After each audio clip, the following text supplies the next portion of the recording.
Excuse me, ladies and gentlemen, we now have our presenters in conference. Participation in this presentation is by express written invitation of the AHA only. Unauthorized participants or any party that has aided and abetted such unauthorized participants may be subject to criminal and civil penalties under both state and federal law. Please disconnect from the call or log off the webinar if the AHA did not expressly invite your participation. It is now my pleasure to turn the call over to Kristen Thorpe. Ma'am, you may begin. Thank you. Hello, and thank you everyone for joining us for today's webinar titled Succeeding Together, Creating a Clinically Integrated Supply Chain, brought to you by the AHA's Physician Alliance in Advancing Healthcare Through Supply Chain Excellence, also known as AHRMM. Today we are pleased to have with us Teresa Dail. Teresa is the immediate past board chair of AHRMM and Chief Supply Chain Officer at Vanderbilt University Medical Center. With that, I will turn today's call over to Teresa to get us started.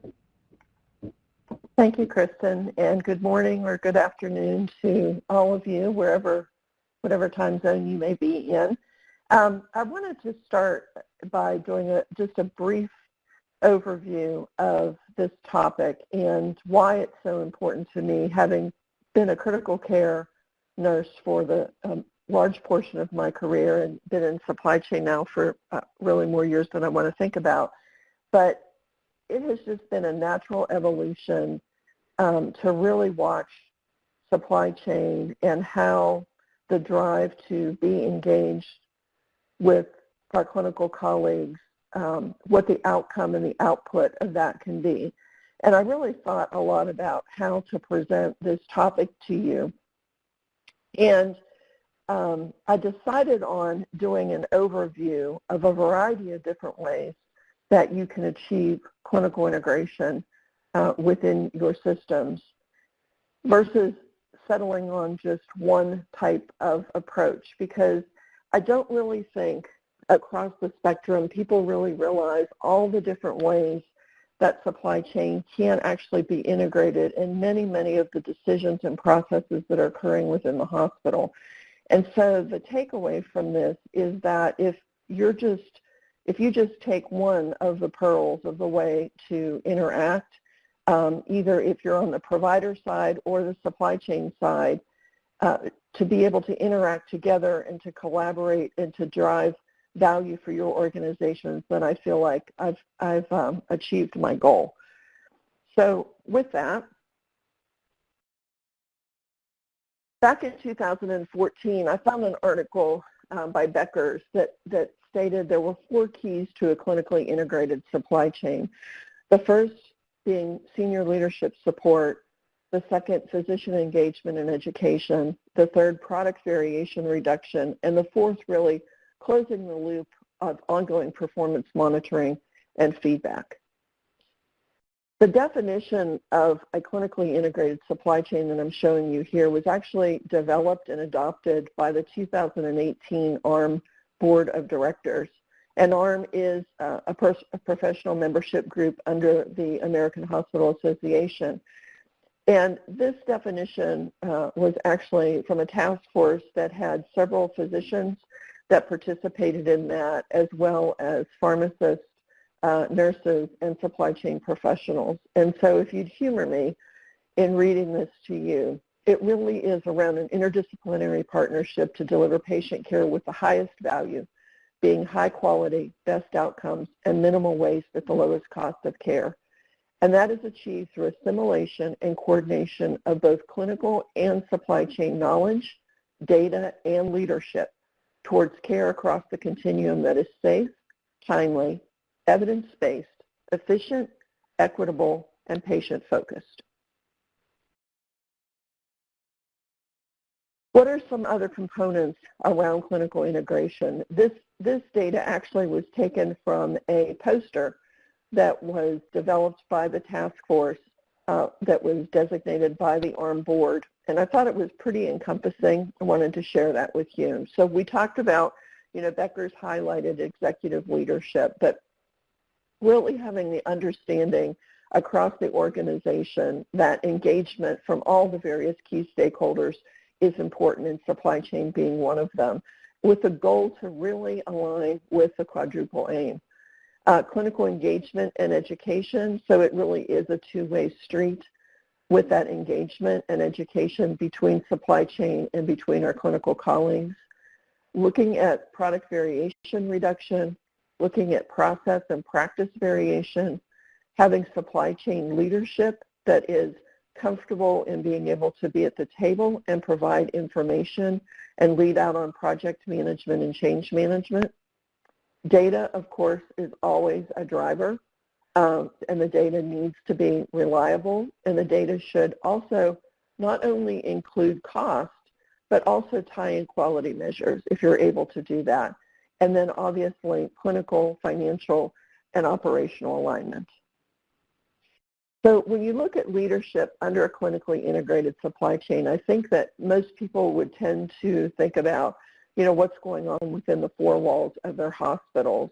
But what the poster from the AHRMM task force tried to show was that really it steps beyond that, and that really we need to be thinking about where to impact cost drivers across the continuum of care related to length of stay, to readmissions, to care coordination, risk management, and then that care also that is being provided outside the four walls of our hospitals as more and more of those patient encounters are actually through a different means of visit other than just showing up at the ED or an admission into your facility.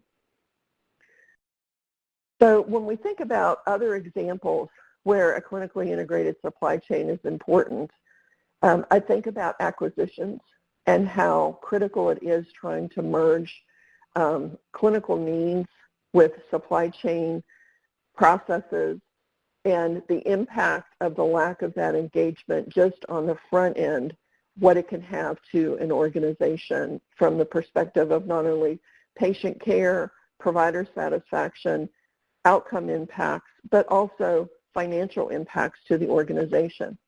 Supply chain also, as we think about how our world is changing, needs to be involved in conversations with our suppliers around the interoperability of medical devices and how important that is. How do we start getting some of that language and requirements into our contracts to be engaged with the conversation around cybersecurity, with vendor engagement, managing not just recalls, but as we look at warranty device credits, making sure that we're at the table and taking ownership there for that segment of work that falls to supply chain, being involved with bundles, and I'll talk a little bit more about that, and then obviously emergency management. And I think what's going on today is probably a prime example why it is so important to have your supply chain colleagues interacting with your infection prevention physicians and clinicians, with your emergency management team, with making decisions or feeding up information to your executive leadership team about some decisions that they might have to make for your organization. So as we think about clinical integration, it really stemmed from a movement that started in AHRMM probably about 6 years ago, which was the Cost, Quality, and Outcomes Initiative. And it really is a movement and has been a movement and a journey for these past years with focusing on those three components and the intersection of those, with cost being defined as all costs associated with caring for individuals and communities, quality being care aimed at achieving the best possible outcomes, and then outcomes being the financial results driven by exceptional patient outcomes. And so what I wanted to do was spend the remainder of this time talking to you about what our approach has been. And I'm not saying this is the only approach, but it gives you a variety of different ways, as I said at the beginning, that you could potentially think about where you can have that intersection of impacting cost, quality, and outcome through a clinically integrated approach. So in 2008, Vanderbilt started what we call our Medical Economics Outcome Committee, and it was really, as an academic medical center, our first foray into what is most people call value analysis. You can see on this slide that I actually have 6 medical directors for supply chain. They have a variety of backgrounds, from surgeons to cardiologists to a pathologist. But what was most important here was that two of the gentlemen that are pictured here actually started and helped to found the MEOC process at Vanderbilt, and they were acutely interested in how they could help in driving decisions, not only for the products that they were utilizing, but what impact those products could have for their patients from an outcome perspective, but also from a cost perspective. And so there was a lot of two-way education that went on, because that was not a methodology that had traditionally been adopted in an academic setting before. And you can see from the description of what the committee does, we really have evolved this definition over the years, and it really now has gone more, and it will speak to the journey that we're on, more from looking at new product and technology introduction, which is where we started, up through now and involving really looking at product variation and looking at outcome measures related to the products that we use. So our journey really has been one that has been based on the maturity of our organization, and that really, I think, is something important to drive home relative to the culture and where you stand within your organization relative to the willingness to adopt a change and have that collegial type of approach. Strategy 1, I told you, started around new product and technology evaluation. Strategy 2 really started thinking about how do we start working with these physicians on very specific high-cost categories that a lot of us like to call physician preference items. In strategy 3, we moved into utilization and variability in practice, which then tied into 4 around using service line support. So we went really kind of deep diving as the conversation started coming up around bundles. Where did supply chain fit into that? And I'll show you some slides about how we've approached that. And then from a strategy 5 perspective, we actually decided to start our own group purchasing organization to start looking at utilizing the methodologies that we used at Vanderbilt from that clinically integrated approach on how did we go to market with other healthcare organizations to be able to drive value and reduce variation. In strategy 7, it started looking at how do we start pulling, and this was really in 2017, so not that long ago, how do we start trying to pull clinical outcome comparisons at a specific case type into our decision making around the products and technology we're using. And I will tell you that that was 6. On 7, we're now focused on not just using administrative data, but how do we start actually pulling in patient-reported outcomes to really better inform that decision-making. So just at a high-level overview, it's a little bit hard to see, but we started tracking our fiscal year impact. So this is not total contract value or value to the organization. It is just what we achieved within a fiscal year. And you can see since we started, it's been about $120 million to the bottom line of working together predominantly on the contract savings initiatives, PPI initiatives, and some utilization changes. So we have not factored in, this is just a pure financial slide. There's no information here related to any decision making that has led to quality outcome changes, either better or worse. And that is something that we are working towards evolving to over this next year. I put this slide up from a strategy 1 just to say that we're utilizing technology to help us drive that new product and technology introduction. And the only reason that I'm showing this to you is I want you to focus on a couple things. So it's put in by the provider. A number of questions are asked. Conflict of interest is evaluated on the very beginning. But the most important thing to me about this slide, when you look to the right-hand side, it shows you a conversation, and it's the conversation that gets started between the physician, between our clinical coordinator who's over this program, questions that would come from myself or other physicians that might have questions from our leadership team if one of these needs to be forwarded to there per our charter. So it really opens up the ability to have dialogue and be able to document that dialogue in real time. And then we also, if you focus off to the right-hand side, have the ability to set up a hierarchy within our organization to say who needs to approve this product to even move forward with it, to even get it in front of committee. And that hierarchy is set up based on the type of product it is.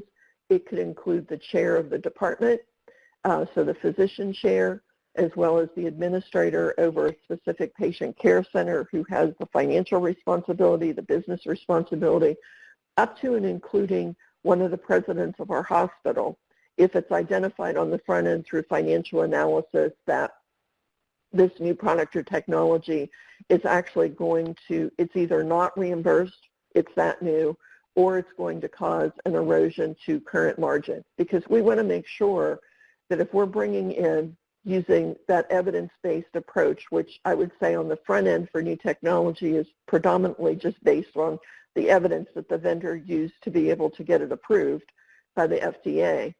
But if we're going to bring a technology in for mission or to be first in market, we want to make sure that everybody understands the impact of that decision-making across the board. So very briefly, this is just our activity, which goes to show you that the number of requests that were put in for our fiscal year 19, which is the July to June fiscal year. You can see that predominantly the bulk of these requests, which were 12, were approved. We have another 8 or so that are pending, and then we have a couple that were denied. And you might say, for an organization like Vanderbilt, 1,200 beds, all kinds of subspecialties, this seems like a very small number, and in fact it is when you look at that surgical and procedural line, because what we have done over the years is really hone the process so that those conversations that I showed you that we're having really can lead to what really needs to get to committee and what really should not be going there at all. Or can we approve a trial and collect the information and then have the physician decide whether or not it needs to come to committee. So the number of requests has significantly decreased over the years to the point where this fiscal year we're actually collapsing our 2 physician committees into one, and we're limiting the number of physicians that are on there because it doesn't make sense for us to tie up a lot of people's time when we really don't have the agenda items to put forward anymore. From a Strategy 2 and a Strategy 5 perspective, this is really around PPI contracting, and this is really where we're sitting down with some of the subspecialties to say, listen, the market is showing us opportunity in certain areas. Again, we're focused right here just on this one, on what we can achieve from a benchmark price perspective. But the strategy for how to achieve that is actually one that's done collaboratively with actually the physicians who are using the products. And they're the ones who are agreeing on how to go to market, what conversations to have with the vendor, and then we take that strategy and try and implement that. And we have guardrails up around what we're trying to achieve. And if we can't achieve that, how do we approach that? What's important about this particular initiative is that through our group purchasing organization, our collaborative, we're actually able to extend this work out to our members and be able to share the dialogue that's occurring at Vanderbilt around these categories, gain information and insight back from them, and then go to market with their volumes as we're able.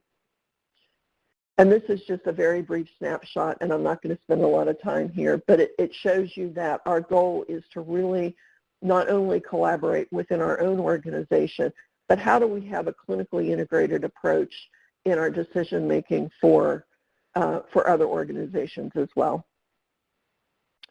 So service line support, I talked to you a little bit about bundles, and I want to spend a little bit of time here because, they had raised up a few years back, and then the government stepped back from those really in full force from what we thought was going to be rolling out. And so we had actually developed this approach at Vanderbilt a number of years ago, and quite frankly, we are dusting it off and rolling it out again because, as you can see, I've listed there 6 direct-to-employer bundles that we are actively working on as an organization. And so supply chain plays a key role in the opportunity analysis as we're looking at these various bundles.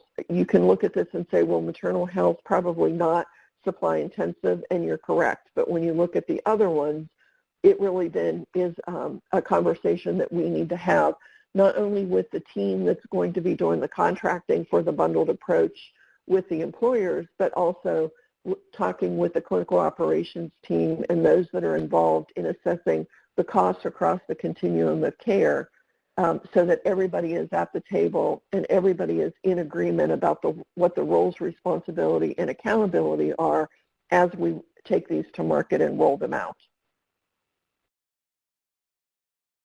Our focus this year has shifted a little bit to not only go into bundles, but also to say, how as an organization do we continue to look at our supply expense lines, and how do we, where is it that we really need to target? And we recognize that as an organization that we're growing in volumes in certain categories and areas, and we need to account for that. We need to account for the acuity of the patients that are in our beds and the supply-intensive mix for those types of patients.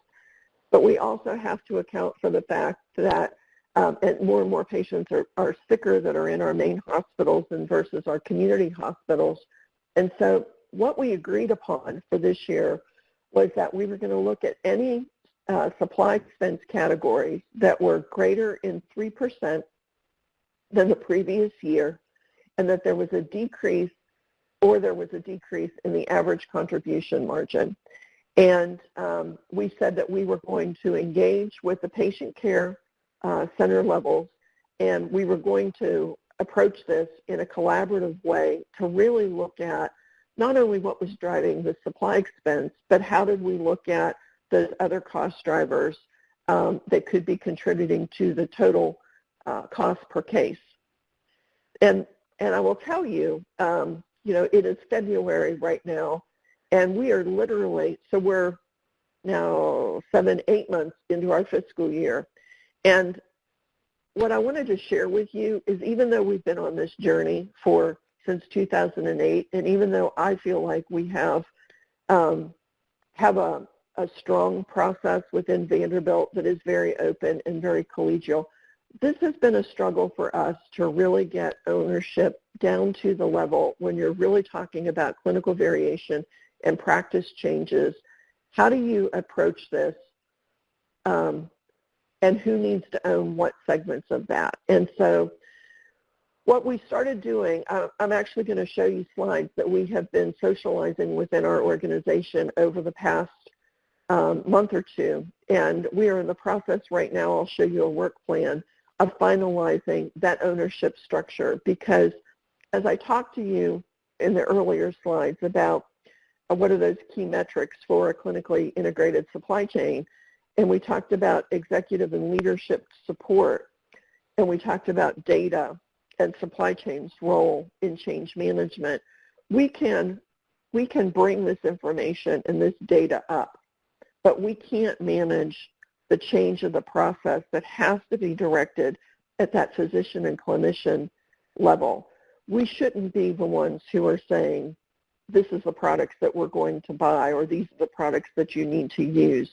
That decision-making needs to be done at that clinical level, and then we need to be there to support it. But it is our responsibility to share that information with them. So you can see right now, this is our adult facility in our children's hospital.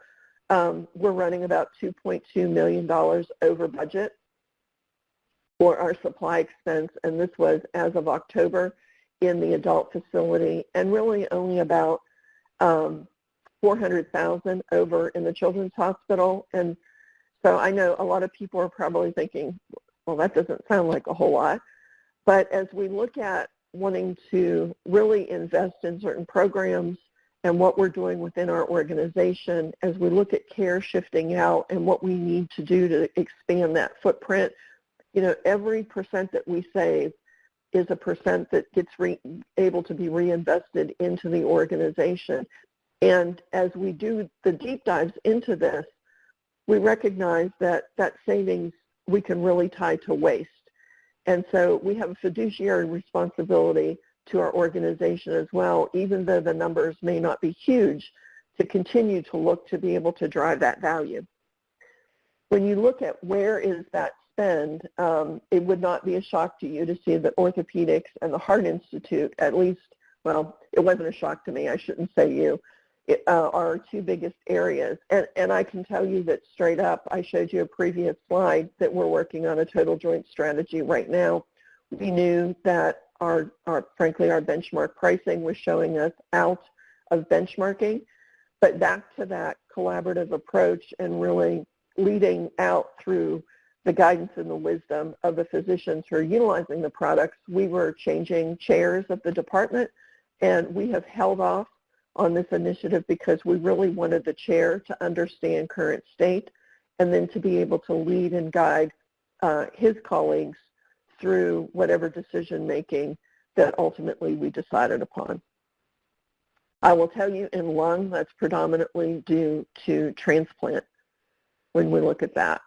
And then this is our children's hospital, and our buckets are a little bit odd here, but both of the areas within the children's are predominantly related to transplant. However, having said that, we just opened an off-site facility with ORs and other imaging, urgent care clinics. And what we realized was, even though it looks like, I told you there's only $400,000 that we're showing from a target perspective that we're missing in the children's hospital, that as we open up these off-site footprints, it really is important that we sit down and we look at the capability, especially based on the type of services that are there, not to replicate what we're doing in the inpatient side, but to really be very thoughtful about how you manage these outpatient facilities, how much standardization you can achieve to make it more efficient and effective in delivering the care. And so a lot of our focus right now in lowering the overall cost per case relative to the children's is really around trying to gain those types of efficiencies. This is a dashboard that we developed that really helps inform the conversation that we're having now on an annual basis, or on a monthly basis, I should say. And it really starts to highlight, it's a little bit busy, but if you let me walk you through it, what our change in supply cost has been year over year, because I told you we're focused on that 3%. How much of that is due to a change in either utilization or price, and how much is actually due to volume. And if it's volume related, we're good with that, as long as we've got a good margin that's associated with it. When it's volume related and our margin is going in the wrong direction, then we need to have some conversations about what is driving that and to do a deep dive in there. And I saw somebody put up a question here relative to the physicians and being incentivized. So let me just make a comment to that while I'm going through this. Our physicians are, to date, are not incentivized to participate in this. We actually looked at gain sharing, and you'll see in our work plan, we're revisiting that conversation, as well as with bundles. We're talking about putting our physicians on a risk, putting them at risk relative to performance. So there's an upside and a downside relative to performance. But to date, the engagement of the physicians within the organization has been based on the philosophy and the culture that we were all in this together, and that we needed to be able to achieve a margin to be able to continue to serve our community, and that we had a responsibility to work on these initiatives together as an organization. And so 2 years ago, the chairs of the department actually turned down a proposal to do any type of gain sharing. But again, we're going back to revisit that. It's not that we're being asked to do that by the physicians. We're actually thinking about ways to be able to move this forward in the future. When you look at this is strategy 3, so this is really around utilization and variation in practice. So when I go back to this slide and I show you the little arrow that says price or utilization, this is our backup. We can use any product that you want to. We happen to use BroadJump as our analytics. And what this shows us, if you look at the bars going across the top, it shows us our spend for one quarter compared to our spend for the next quarter. So it's period 1 to period 2. Shows us what our net price impact is. So have we taken price increases and price decreases, and what's the net of that been? But then it also shows you our utilization impact. And what that utilization impact is, that means it's products that are either being used in a higher quantity than they were previously, which could be volume related, or it's products that weren't being used previously that now suddenly are. And that's where we do the deep dive to say, have we had a shift in potentially demand matching? Are we using a higher end pacer for patients potentially that don't require that type of device than we were previously? And so this is where I said bringing that data forward to be able to do a deep dive down to the physician level detail of what they're using side by side compared to their peers really is able to start informing the conversation around, is the clinical variation or lack of standardization appropriate for that particular case mix. So this slide is pretty embarrassing to me. I'm a really open person. I don't know if any folks on the call know me or not, but I think the only way, my approach has always been, is the only way that you can improve is to really be willing to look at yourself critically and then assess how you're performing against others and make a course correction to this. So I have always been very vocal that Vanderbilt as an academic medical center does a really fantastic job, and we do, of contract compliance relative to our spend. We run about 90% on contract spend. But we have leakage, and we are always trying to figure out where that leakage is coming from. And so I asked my team, versus just looking at it on an individual basis, to put together for me, as we're trying to look at that, what's driving that 3%, where are we doing really well on those contracts that we put into place that has physician and clinician engagement that said we're going to use 80, 90, or 100% of this particular vendor, and where do we have issues? And you can see what's in green, and you can see what is in pink. And those pink areas are where we need to focus, because that in and of itself means that we are utilizing a vendor. If I have a 90% commitment, let's just say in mesh for J&J, and I'm running in the 50s, I'm obviously using another vendor's products that were for a secondary vendor for that 10% in a higher quantity at a higher price, which may in and of itself not be standing out on that greater than 3% year-over-year spend, because I might have been doing this last year and just didn't realize it because I wasn't looking at the big picture. But this now is information that we're taking to our MEOC directors to say, listen, we put this through committee. We got agreement from physicians. This was going to be the practice pattern, and we are now seeing a deviation away from these commitments. How do we address that? And so we're changing our MEOC charter to put this work back onto that group to be able to focus on that while we're focusing in other areas with the patient care centers. And this is a really busy slide, but this is just something I wanted to show you that we share with the organization. It comes from finance as well, that basically just shows us our supply costs per case, and we monitor this on a monthly basis, especially in the supply-intensive areas.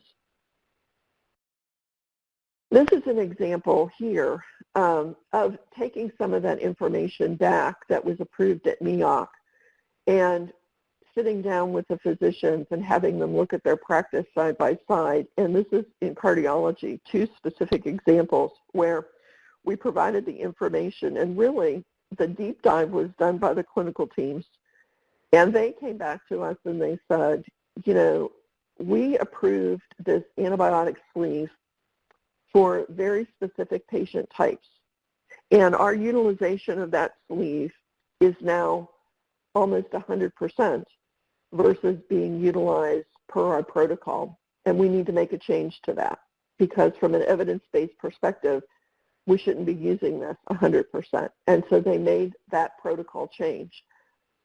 The other change that they made was they noted that they were using a plasma blade over a regular Bovie in a large number of cases. They adopted criteria for that particular utilization as well. And again, neither one of these were showing up as those big red flags, but it was the physician-to-physician utilization, and as they were looking at their total cost per case, that they were able to recognize independently that there were changes that they could make that actually have a positive impact to their cost per case and their average supply cost per month in their department. So I think that is a great example of just being able to, from a supply chain perspective, getting the data to them and then letting them be able to work towards the end results of that information. So what other changes have we made with the physicians by sharing this level of information? We no longer use robots to perform bariatric surgery. We've reduced the amount of antibiotic bone cement that's being used for primary joint replacement. We were almost at 100%. I know many organizations have taken in a primary with no comorbidities, 0. We're not there yet, but we have had a significant reduction. We eliminated the use of an autotransfuser for a specific patient population. And then I did share with you earlier that we've been able to reduce new products being permanently requested because of allowing for trials to go on in a very structured, with metrics to measure outcomes way and methodology that has simply, by allowing the physicians to trial these, again, in a very structured format, to make a decision not to bring those products even to committee for consideration. So this is our next step. I talked to you about using a clinically integrated approach and combining clinical outcomes with it. And again, there are a variety of tools that are out there. We happen to be a member of Vizient as a national GPO. Vizient has a database with quality in it that they've had for years that came from UHC that was predominantly academic medical centers. Now they have a number of community hospitals that are also actively participating in that. And they have been working for the past couple of years to combine another database that they had, which measured the drivers in a procedural area for cost per care. And so those drivers were supplies and implants. They were length of stay, OR anesthesia time, pharmaceutical expense, and ancillary expense like blood utilization, lab utilization, radiology utilization. They are bringing those two databases together. Well, it's actually 3 databases together to be able to really now start looking at this on a side-by-side performance metrics at not only a physician level, but also at a facility level, which is important to us as we have acquired a community hospital. I think it's going to be very interesting. We are really literally getting ready to kick off this combined tool in the middle of March, and I will be very interested to see, quite frankly, how my community-based orthopedic physicians are performing against my academic medical physicians, because I do think that we can learn from each other and really need to work towards adopting best practice no matter where that's coming from. But the other nice thing that this tool does is it actually allows us to also show the physicians how they're performing, not internally against each other or within facilities across our organization, but how are they performing against a cohort of other hospitals that we've deemed to be an appropriate cohort for Vanderbilt in their performance. And again, not just on cost, But when you look at the bottom grid, you will see that it also is focused on length of stay, readmission rates, and complication rates. So this is where we're starting to take that patient-reported outcomes, well, not patient-reported, I shouldn't say that, administrative data, and combining that with cost drivers to really start looking at the patient population across that spectrum. We were having to do this manually before, utilizing all of the cost tools that I told you comprising total cost of case, and then having our colleagues in quality for the last year go into their database and pull out those same case types and then be able to give us the quality metrics that go with this. We see this combination as really a game changer, and we are working with two of the chairs within our organization to get their input on the view that they would like to see as the physician leader, and then how would they like to approach sort of the drill down and the action steps that are taken from wherever the data directionally is taking us. So from a current state, we are going to continue to focus on just driving costs out through contracting, and that right now has about a $4 million impact. We'll probably achieve just around 10 to 12 million fiscal year impact this year. We're focused on those couple of categories that are really service line specific and working on how do we approach those. And then we're focused on the clinical variation and utilization opportunities. So I showed you where the CAF and EP folks have gotten together and really, addressed the antibiotic sleeve and the plasma blade. But outside of that, we could not get any traction for any other groups to kind of step up and say, oh yeah, give me our data, we're going to get together and try and address that. So while there's targets set for the organization around clinical variation, and that target for our organization this year is $15 million, we have not been able to gain a lot of traction relative to the ownership model and who was going to do that. And so what we did was we put together really what a future state could look like to really have that conversation with our executive leadership, the presidents of our hospitals, their chiefs of staff, and the patient care departments to say, we need to work together, and who needs to own what part of this. We said that the chair needs to be engaged, right? And without the chair being engaged and communicating that down, there's no incentive for faculty to change their practices. Where the data exists, it has to be more user-friendly and has to really inform the story versus having people having to dig into mounds and click downs of information to try and get to what is this trying to tell me. We have to know what the roles and responsibilities are going to be of those leaders within those patient care groups to say, how are you going to address it? Who needs to work it? And then what are you going to do to monitor your compliance going forward? And I go back to the conversation about the 6 bundles. If we don't do this and we don't do it in a way that is effective and is stringent relative to our due diligence, then we're not going to be effective as an organization to achieve what we need to achieve. And then we talked about what the roles of the medical director needs to be relative to that slide I showed you on the leakage. So here's our work plan. I'm not going to go through it, but this is just to say to you that you see my name up there a lot. That's what you get for going forward and saying this isn't working and we need to get people engaged. You get tagged to it.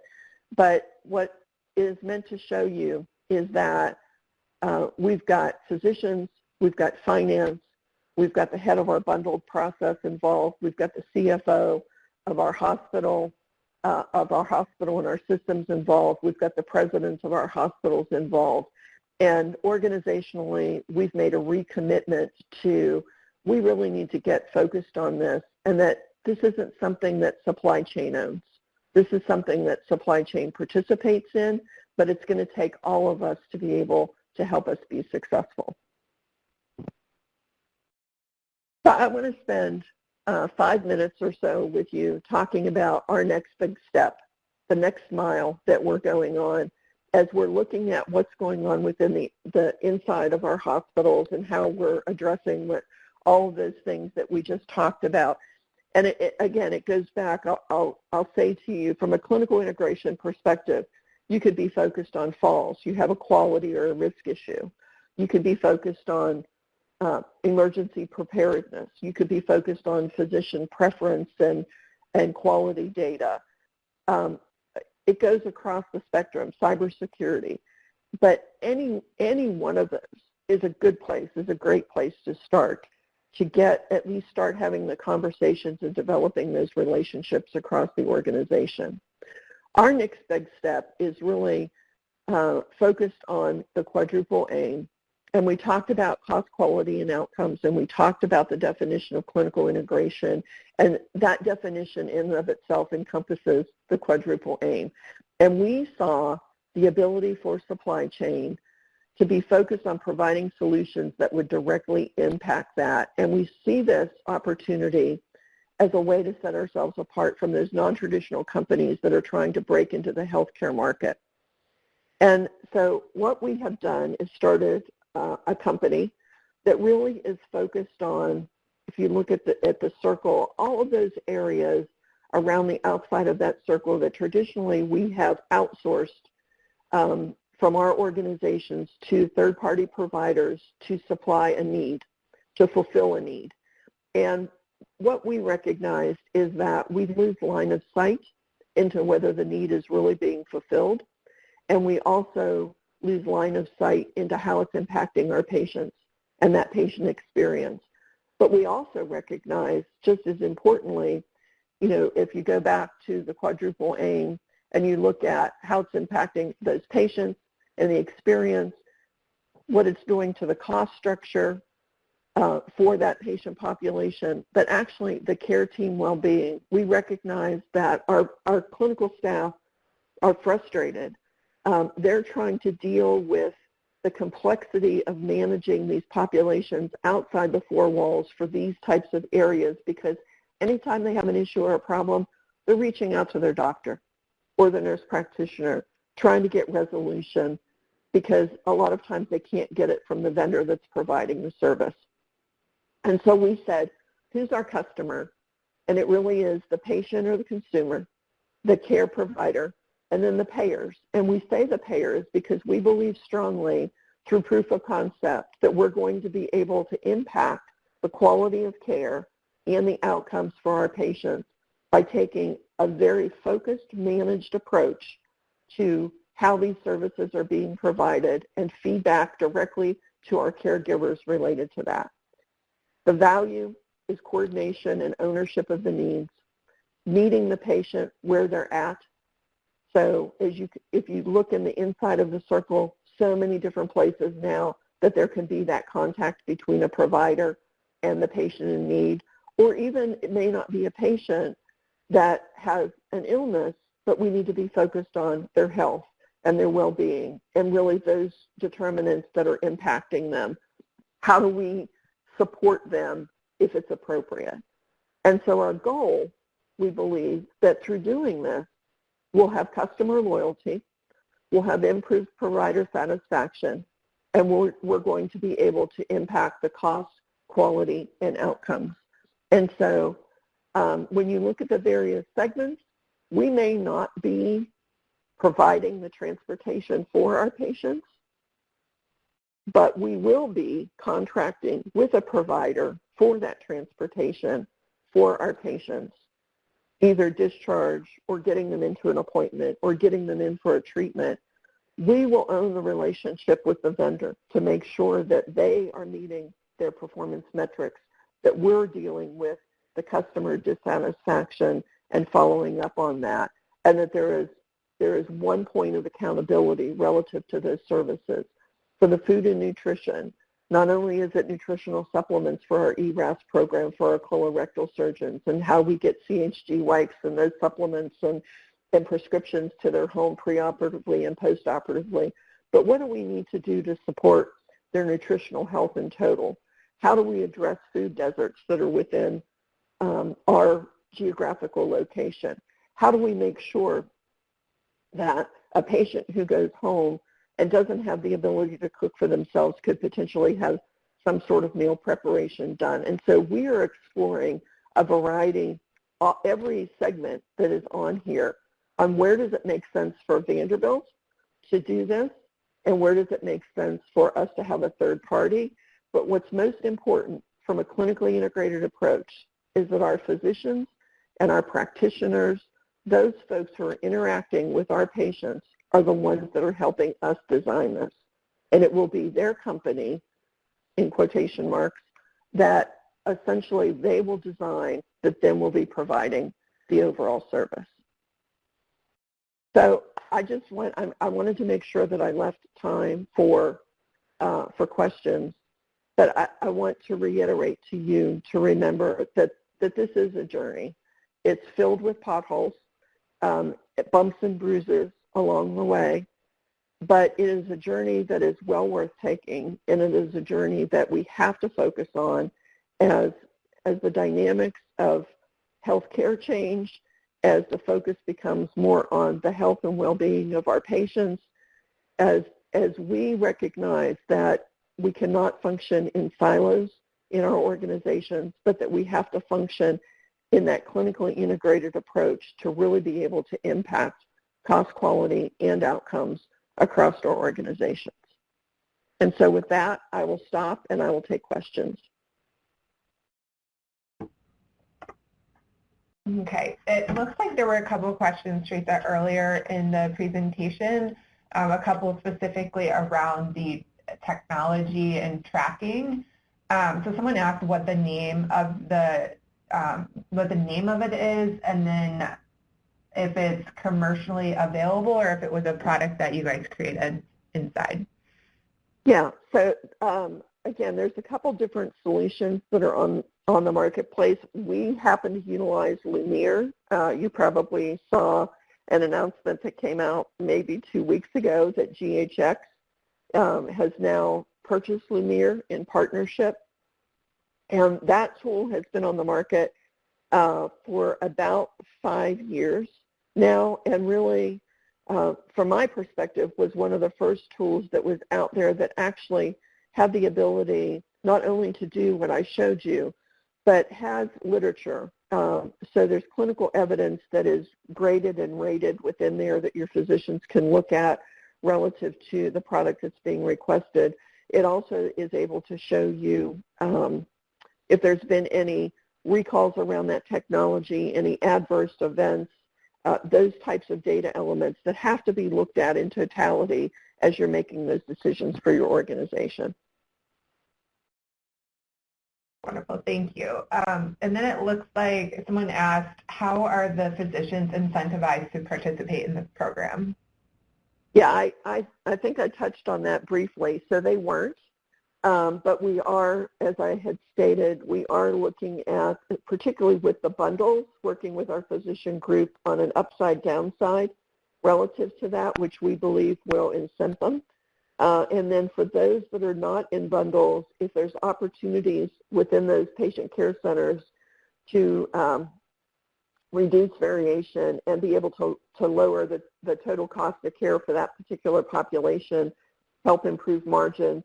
We have done a lot of due diligence around, I hate to call it gain sharing, but those incentive type programs that we are actually getting ready to dust off and start those conversations again. They may or may not decide to move forward with that, but we're going to explore that. And I do see a question here around ERP. We're actually, we went up on Epic, or not ERP, I'm sorry. We went up, ERP is actually, we just announced, we're in contract negotiations. We've been an old McKesson shop and an old Oracle. And we are going to an integrated platform in the cloud. I'm not going to tell you the name of the vendor right now because we literally are just starting negotiations this Friday, but it will be full cloud-based technology for finance, supply chain, HR, and research, because we have a huge research component that we have to track and consider.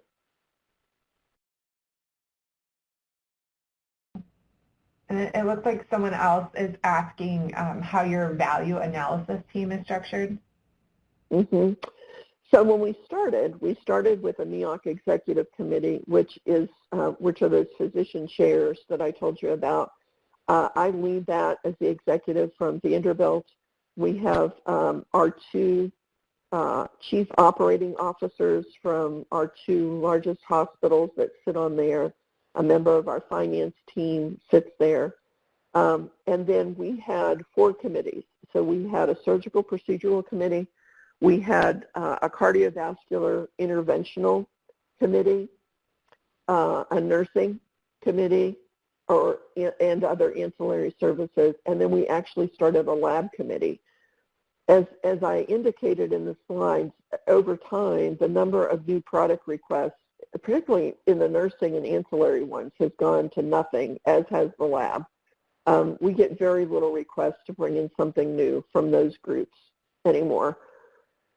On the physician side, the number of requests dropped to a point where we had merged the 2 committees down last year into one 18-physician member committee.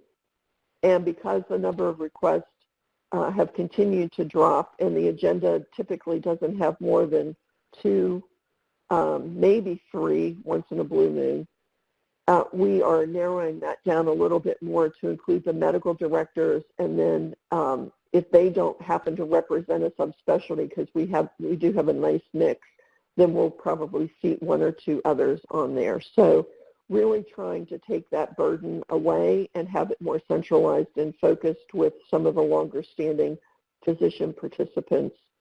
Lab, we're probably going to dissolve that. It really has kind of dwindled and dried up. And the nursing one, we actually utilize that if we are looking to potentially make a product change that could bring value. We utilize that committee to approve trials or to make a blessing to just move forward with it without doing a trial.